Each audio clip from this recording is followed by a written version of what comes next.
अस्सलाम वालेकुम class. So today's topic is adrenal gland. तो चलें स्टार्ट करते हैं इसको।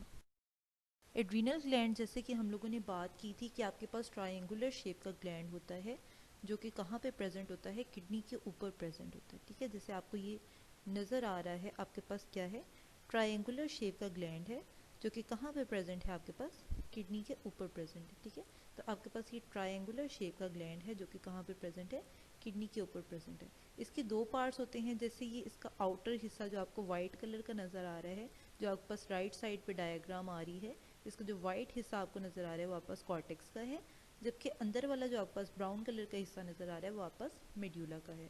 तो कॉर्टेक्स कुछ हार्मोन्स प्रोड्यूस करता है जबकि मेड्यूला कुछ और हार्मोन्स प्रोड्यूस करता है। अब हम लोग जो है वो one by one in hormones को डिस्कस करेंगे। सो एड्रीनल ग्लैंड जो आपके पास हार्मोन्स प्रोड्यूस करता है उनको कलेक्टिवली हम लोग नाम देते हैं एड्रीनल हार्मोन्स का। जैसे कि हम लोगों ने पीछे बात की है कि एड्रीनल ग्लैंड्स के आपके पास दो पार्ट्स होते हैं।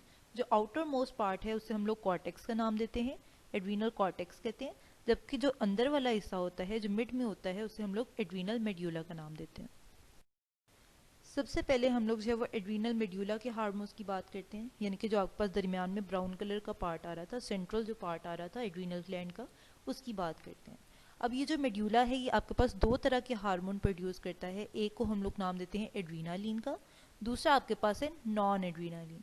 ठीक है, तो एड्रीनालिन को हम लोग जो है वो एपिनेफ्रीन का भी नाम देते हैं। ठीक है, एड्रीनालिन जो है उसे हम लोग एपिनेफ्रीन का भी नाम देते हैं, और आपके पास जो नॉन एड्रीनालिन है उसे हम लोग नॉर एपिनेफ्रीन भी कहते हैं। ठीक है, तो एड्रीनालिन को हम लोग एपिनेफ्रीन भी कहते हैं, जबकि नॉन एड्रीनालिन को हम लोग नॉर एपिनेफ्रीन भी कहते हैं।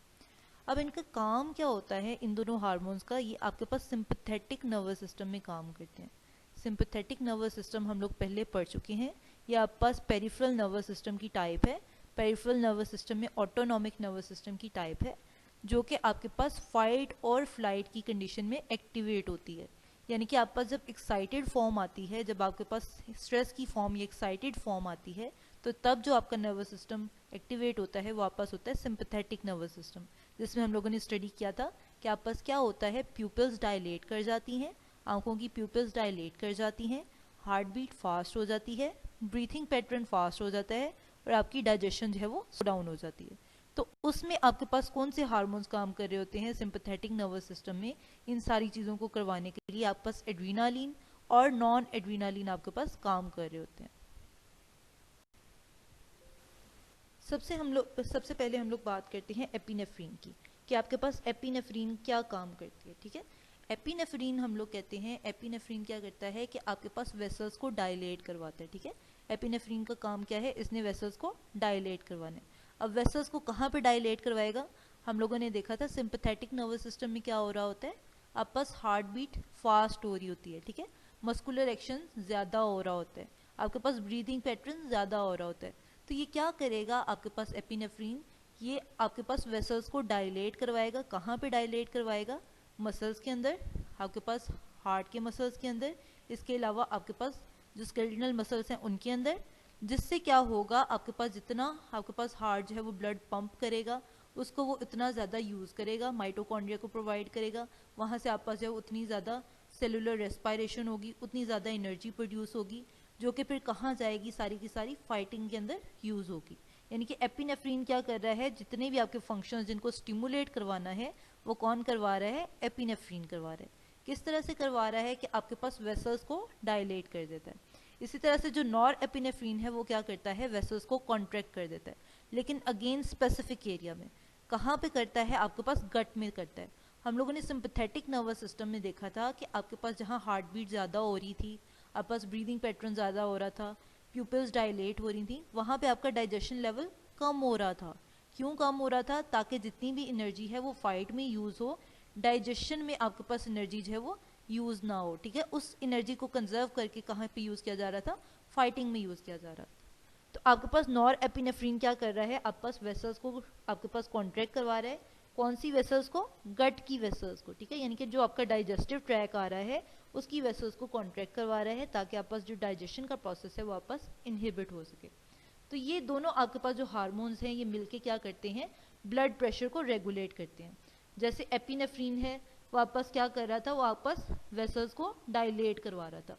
अब जब वेसल्स डायलेटेड होंगी यानी कि उनका डायमीटर ज़्यादा होगा तो आपके पास जो ब्लड है वो आपस आसानी से फ्लो करेगा, उसको इतना ब्लड को प्रेशर नहीं लगाना पड़ेगा, ठीक है।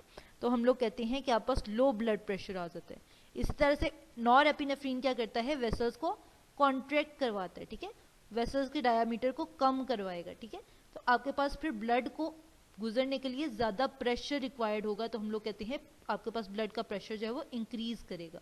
तो एपिनेफ्रीन क्या करवा रहा है, आपके पास ब्लड प्रेशर को लो करवा रहा है, जबकि नॉर एपिनेफ्रीन जो है वो क्या करवा रहा है, ब्लड प्रेशर को ज़्यादा करवा रहा है। जैसे आपकी बुक में लिखा होगा कि नॉर एपिनेफ्रीन क्या करता है, सिनर्जिस्टिकली काम करता है एपिनेफ्रीन के साथ। सिनर्जिस्टिक का मतलब होता है इन कम्बिनेशन, यानी कि अकेला काम नहीं कर रहा, एपिनेफ्रीन के साथ काम कर रहा है और ब्लड प्रेशर को रेगुलेट कर रहा है। फिर उन्होंने बात की होगी कि ये क्या करता है, आपके पास ब्लड प्रेशर को राइज करता है, यानी कि नॉर एपिनेफ्रीन क्या कर रहा है, ब्लड प्रेशर को राइज कर रहा है, जबकि एपिनेफ्रीन क्या कर रहा है, आपस ब्लड प्रेशर को कम कर रहा है।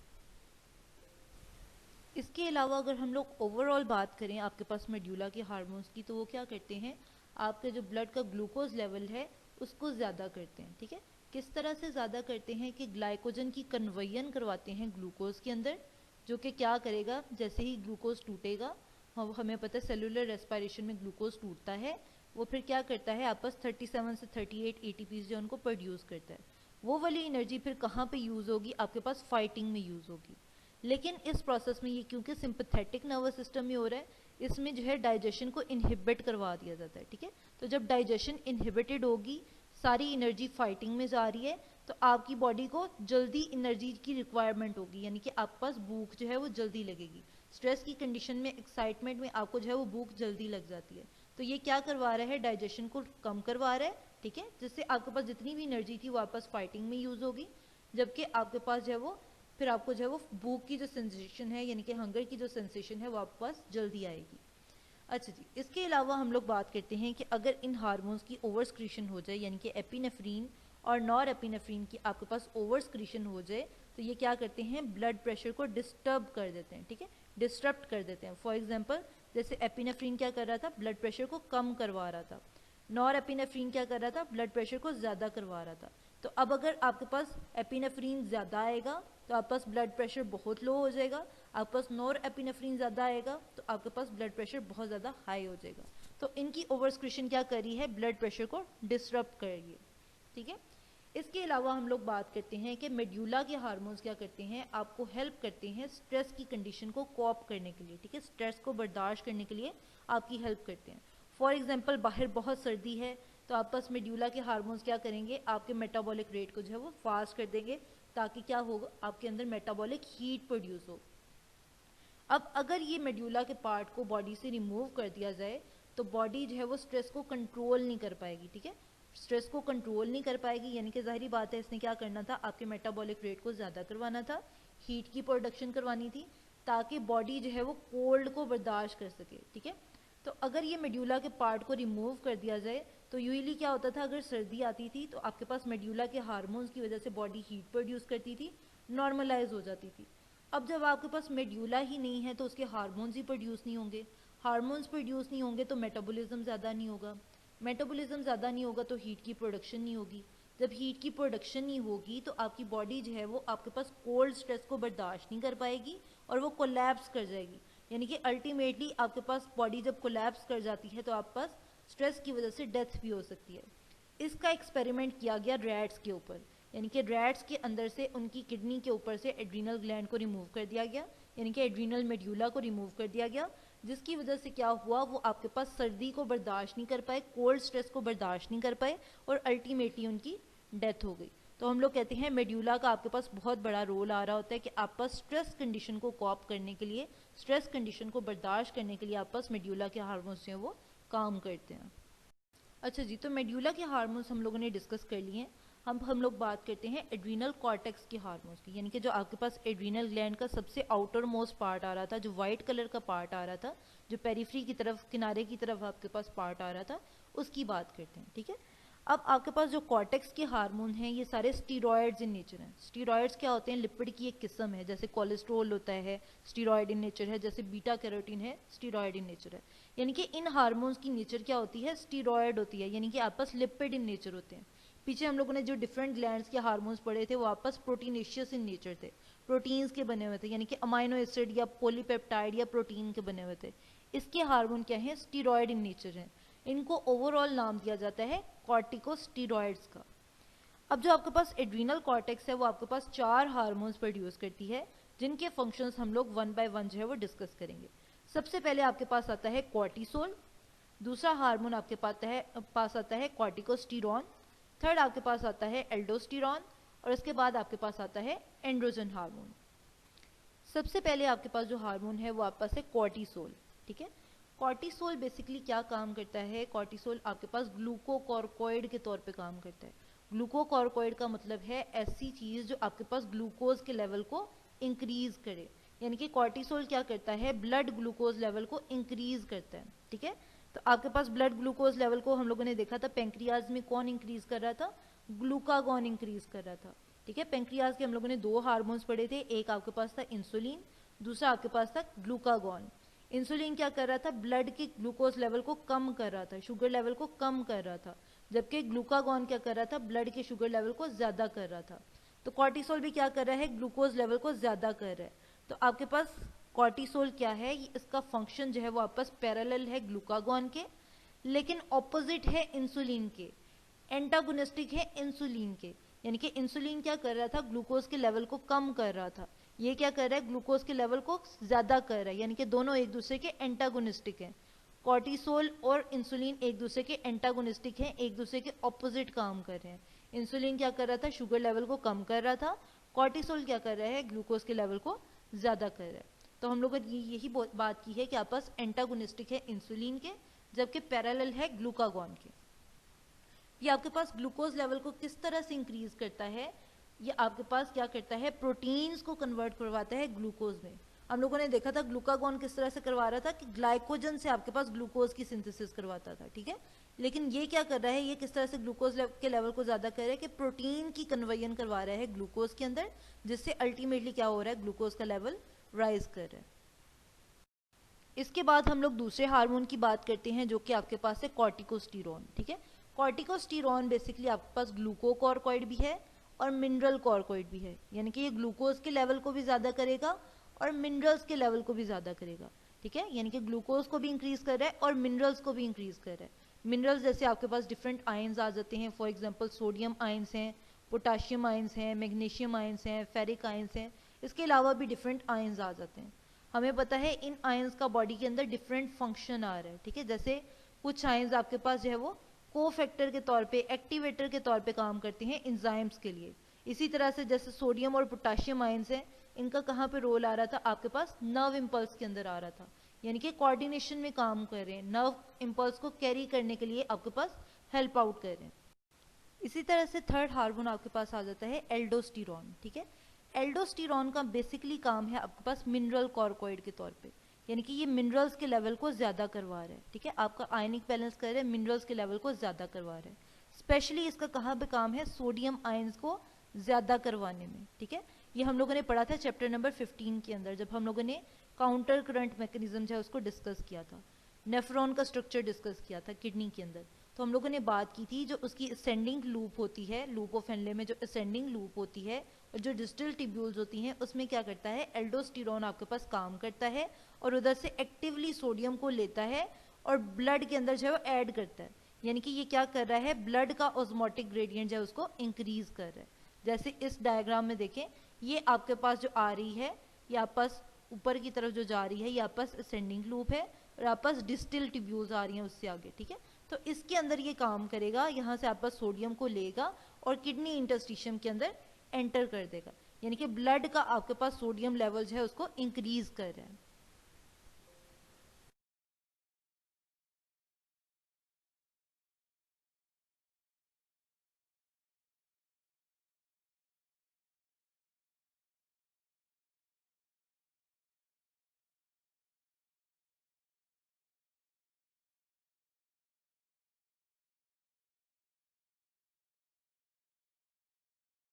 अच्छा जी, उसके बाद आपकी बुक में डिस्कस की हुई है एडिसन डिजीज, जो कि बहुत इंपॉर्टेंट शॉर्ट क्वेश्चन है, अक्सर आ जाता है कि आपके पास एडिसन डिजीज क्या होती है।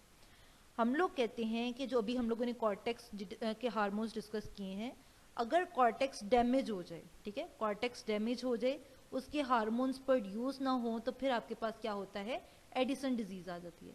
यानी कि कॉर्टेक्स डैमेज हो गई है, उसके हार्मोन्स प्रोड्यूस नहीं हो रहे, तो आपके पास एडिसन डिजीज आ जाती है। अभी तक हम लोगों ने जो 3 हार्मोन्स पढ़े हैं, जहाँ कॉर्टिसोल है, आपके पास कॉर्टिकोस्टेरॉन है और एल्डोस्टेरॉन है, ये जो 3 हार्मोन्स हम अभी तक हम लोगों ने पढ़े हैं, उनका क्या मेनली रोल आ रहा था, आपके पास ग्लूकोकॉर्कोइड के तौर पे आ रहा था और मिनरल कॉर्कोइड के तौर पे आ रहा था। यानी कि ग्लूकोज के लेवल को ज़्यादा कर रहे थे और मिनरल्स के लेवल को ज़्यादा कर रहे थे। अब आपके पास कॉर्टेक्स ही डैमेज हो गई है, ये हार्मोन्स ही प्रोड्यूस नहीं हो रहे, तो आपके पास क्या होगा, ना ग्लूकोज का लेवल राइज करेगा, ना ही मिनरल्स का लेवल राइज करेगा। तो फिर क्या होगा कि जब आपके पास ग्लूकोज का लेवल राइज नहीं करेगा, तो बॉडी के अंदर ग्लूकोज की कमी आ जाएगी, ठीक है, आपके मेटाबॉलिक रिएक्शंस जो है वो डिस्टर्ब होंगे, ना ग्लूकोज का लेवल राइज करे, ना मिनरल्स का लेवल राइज करे।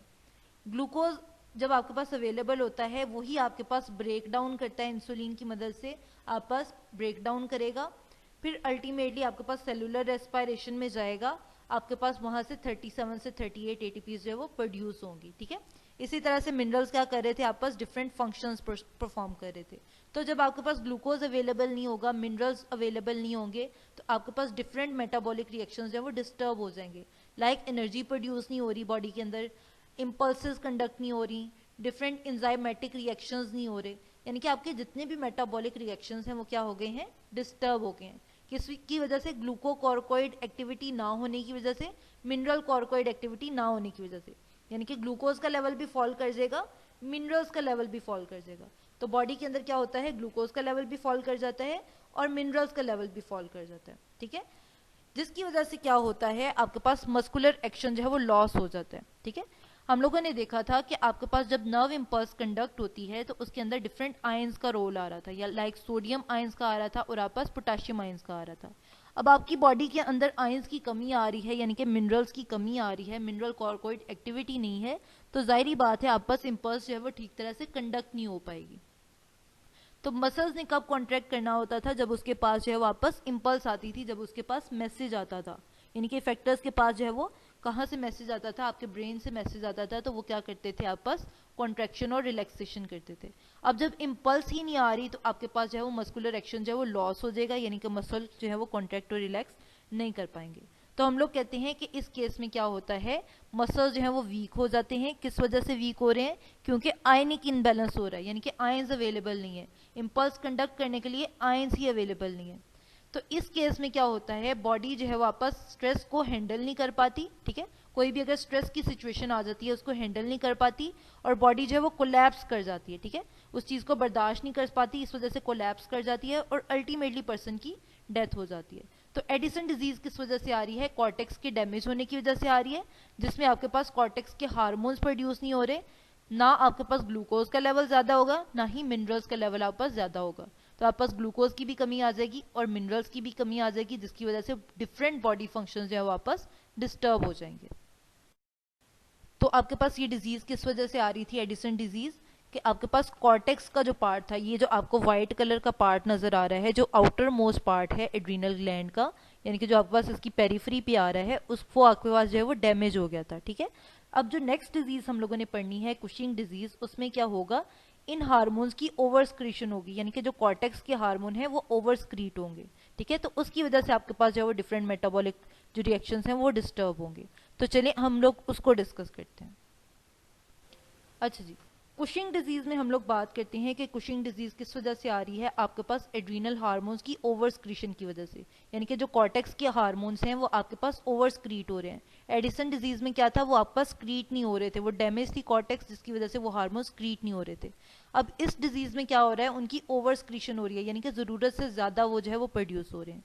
अब उन हार्मोन्स का काम क्या था, ग्लूकोकॉर्कोइड के तौर पे काम करना, यानी कि ग्लूकोज के लेवल को ज्यादा करना, और मिनरल कॉर्कोइड के तौर पे काम करना, यानी कि मिनरल्स के लेवल को ज्यादा करना।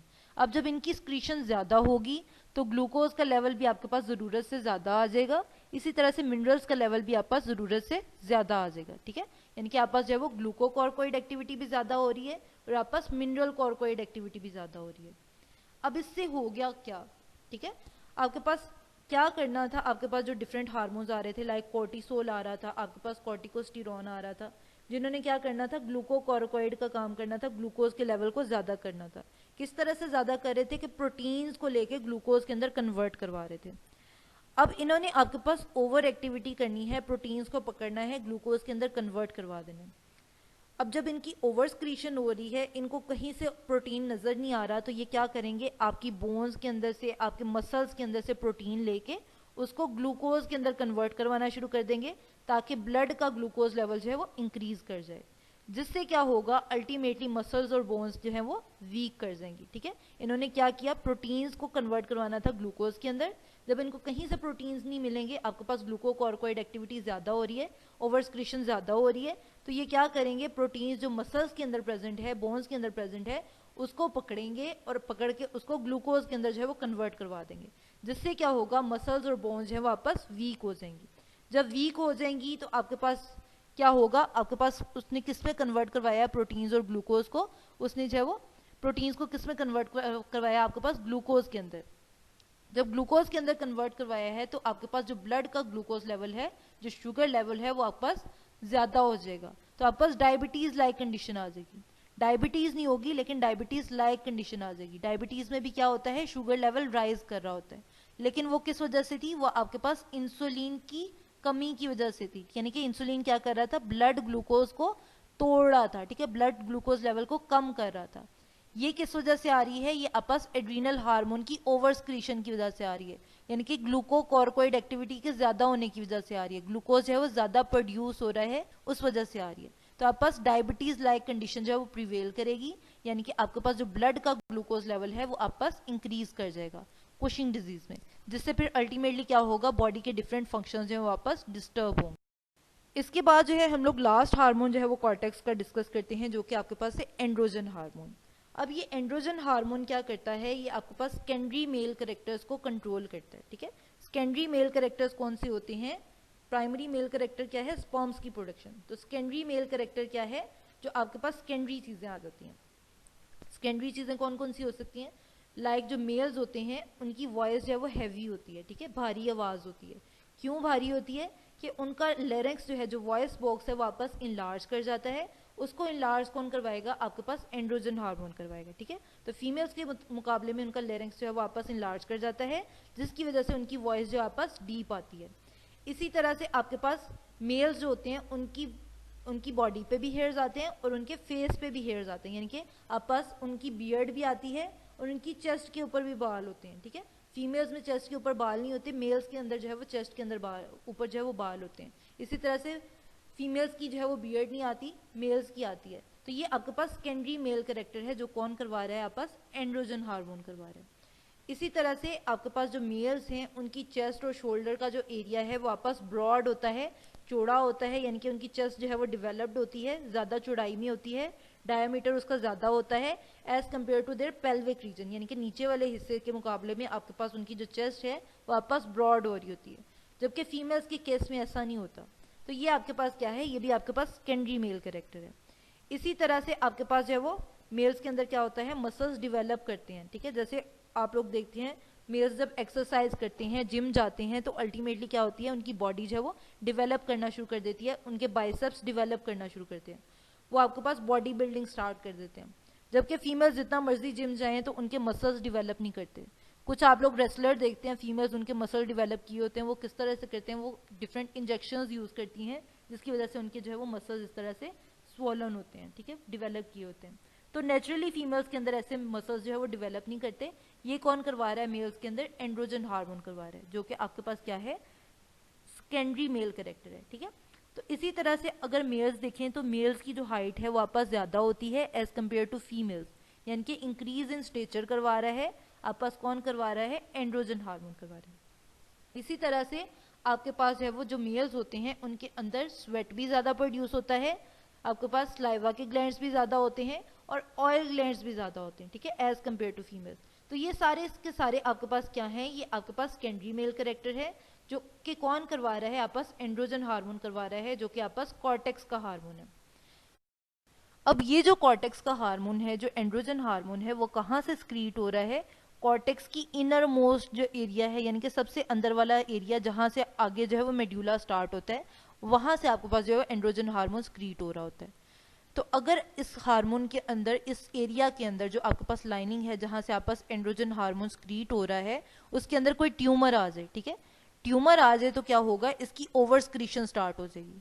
ओवर स्क्रीशन अगर मेल्स के अंदर हो रही है तो आपके पास जो मेल्स के सेकेंडरी करेक्टर हैं वो आपके पास ज़्यादा आएंगे, यानी कि उनकी चेस्ट के ऊपर ज़रूरत से ज़्यादा बाल आएंगे, उनकी फेस के ऊपर ज़रूरत से ज़्यादा बाल आएंगे, उनकी आवाज़ ज़रूरत से ज़्यादा भारी होगी, उनके सेकेंडरी करेक्टर जो हैं वो ज़रूरत से ज़्यादा डिवेलप्ड होंगे।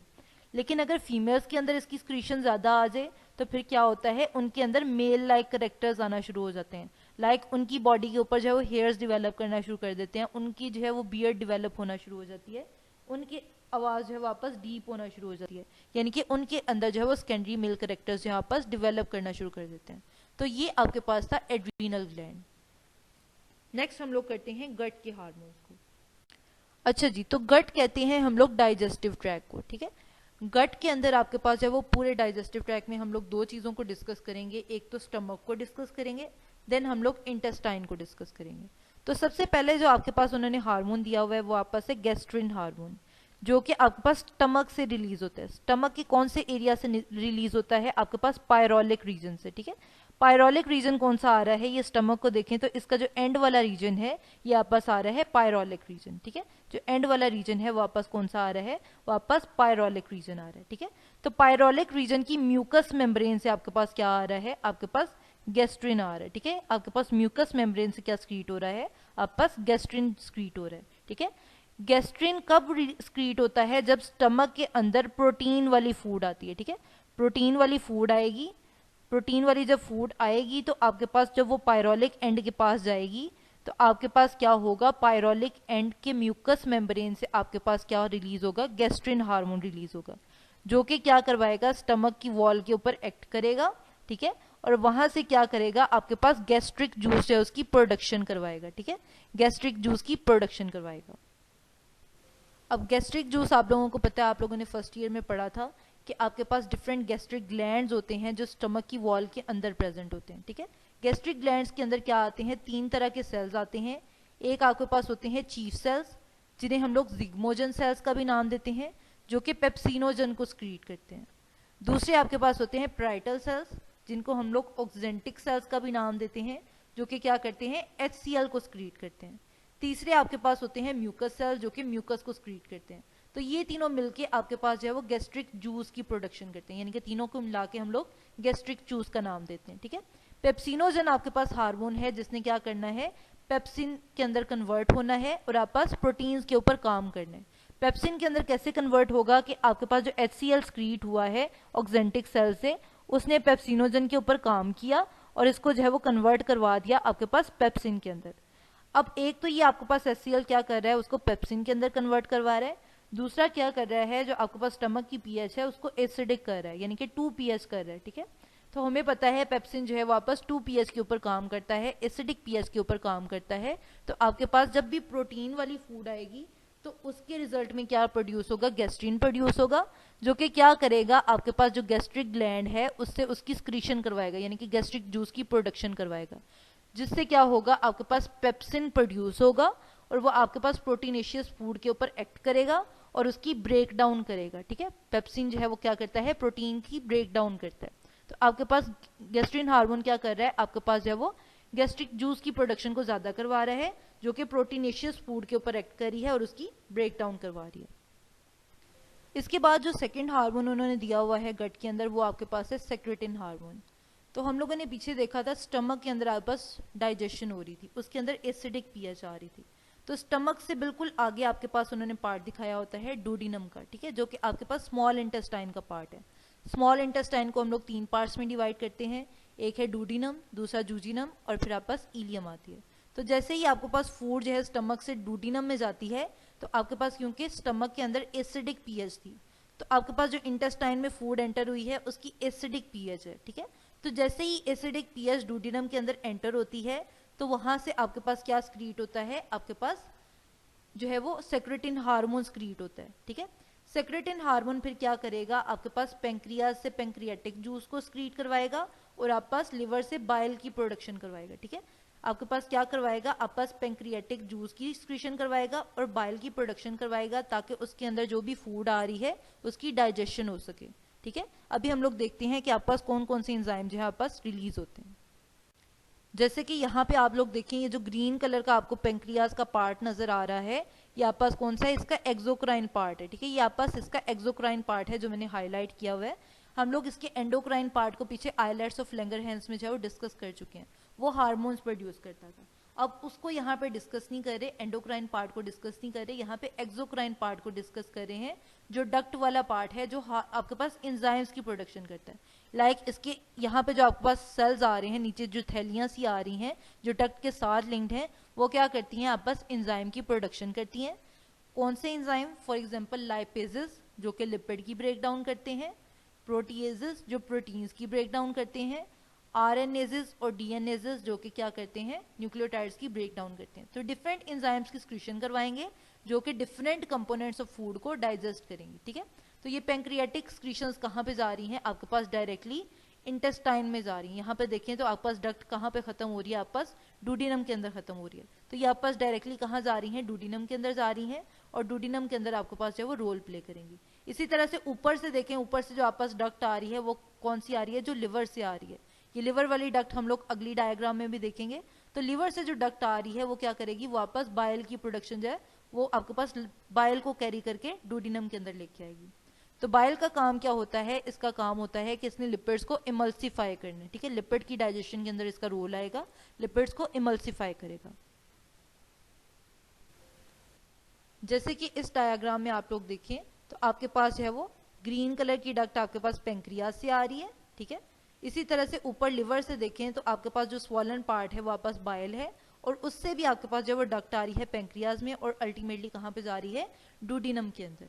तो आपके पास पेंक्रियाटिक सिक्रीशंस में क्या आ गए थे, आपके पास लाइपेजेस आ गए थे, प्रोटीएजेस आ गए थे, डीएनएज और आरएनएजेस आ गए थे। ठीक है, इसी तरह से बाइल के अंदर आपके पास है वो लिवर की जो सिक्रीशन है वापस है बाइल, वो क्या करेगी, वो आपके पास लिपिड्स के ऊपर काम करेगी, उसको इमल्सिफाई करवाएगी। तो ये दोनों जो सिक्रीशंस आ रही हैं वो किसके रिस्पॉन्स में आ रही हैं, सेक्रेटिन के रिस्पॉन्स में आ रही हैं। ठीक है, सेक्रेटिन कहाँ से प्रोड्यूस हुआ है, आपके पास डूडिनम से प्रोड्यूस हुआ है। कब प्रोड्यूस हुआ है, जब आपके पास स्टमक से उसके अंदर एसिडिक फूड आई है। एसिडिक फूड ने क्या करवाया है, सेक्रेटिन को प्रोड्यूस करवाया है। सेक्रेटिन ने क्या किया है, पेंक्रियाज की सिक्रीशन को ज्यादा किया है, और लिवर के अंदर से बाइल की सिक्रीशन को ज्यादा किया है, ताकि उसके अंदर जो फूड आई है उसके डिफरेंट कंपोनेंट्स की डाइजेशन हो सके। तो ये आपके पास थे गट के हार्मोन्स।